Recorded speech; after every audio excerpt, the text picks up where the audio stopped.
This is Scott Becker with the Becker Private Equity and Business Podcast. Today's discussion is titled, Take Some Big Swings at the Plate. And here's the discussion. And Jeff Bezos is probably famous for this, as famous as anybody, for both protecting the core business, but taking some big risks and some big options on some big businesses, some big investments. And a lot of the thoughts are also very appealing to small and mid-sized businesses and individuals as well. So Jeff Bezos' perspective was that this core business, which is their cash flow business, the Amazon essentially retail store business, not retail store in-person store, but the retail e-commerce business is their core business.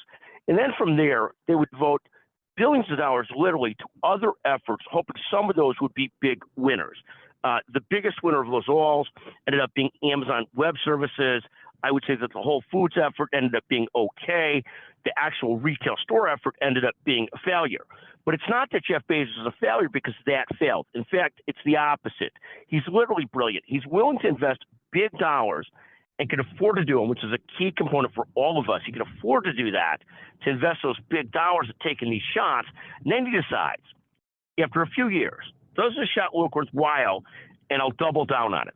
Does it look fine, and we'll say the status quo? That's where I sort of view Whole Foods.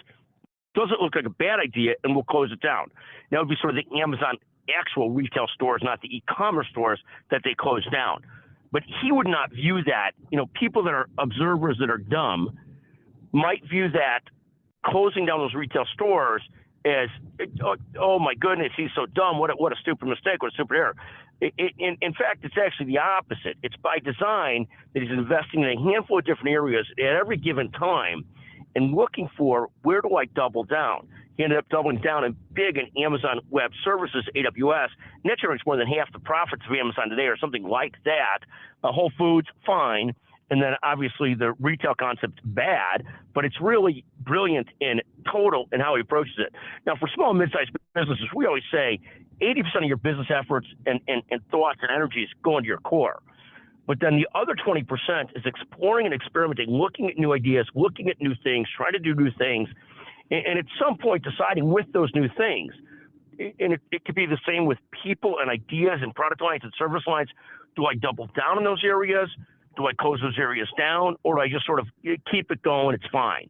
But at the end of the day, the Jeff Bezos theory of we got a core business, and now we're going to invest heavily in R&D and pushing and experimenting in other areas is so critical. Now, DC would say at some point that he was generating so much revenues, and their stupid thought would be, he should be paying big taxes because he's generating so much revenues. But the reality is, for that period of time, he wasn't making profits because they were putting so much money into all these different ideas and innovating and going after things. At some point, of course, they became profitable and have to pay taxes. But the core concept of reinvesting and keep on reinvesting and keep on taking shots at the plate is one of the great concepts. And just knowing when to, as Kenny Rogers would say, when to hold them, when to fold them would be a similar concept. So it's double down.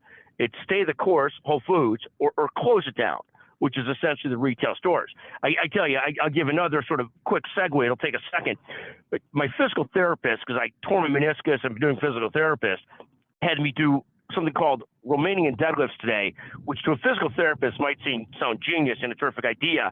To anybody else who's living in the real world, at that Romanian deadlift point, after about the third one of those, it was time to, as Jeff Bezos would say, to close that down. The physical therapist is fantastic. Love her, the very best. Never stop using that physical therapist.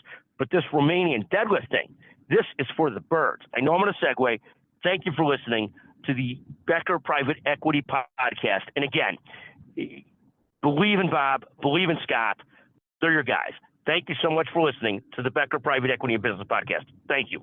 If you listen to this all the way through and you enjoy it or you hate it, text me. And if you're the first two people to text me at 773-766-5322, we will send you an Amazon gift card. We'll have another topic on the subject I've been reading on, this 10X concept versus a 2X concept that is widely thought about by several different business authors, but I think there's a lot to it. We'll talk about that tomorrow or so. Thank you for listening to the Becker Private Equity Podcast. Take big swings at the plate, then double down, close it down, or go status quo. on the Romanian deadlifts, close it down. On this concept of Washington discouraging research investment, they're dumb. Don't listen to them. Thank you for listening to the Becker Private Equity and Business Podcast. And believe in Bob, believe in Scott. Thank you very much.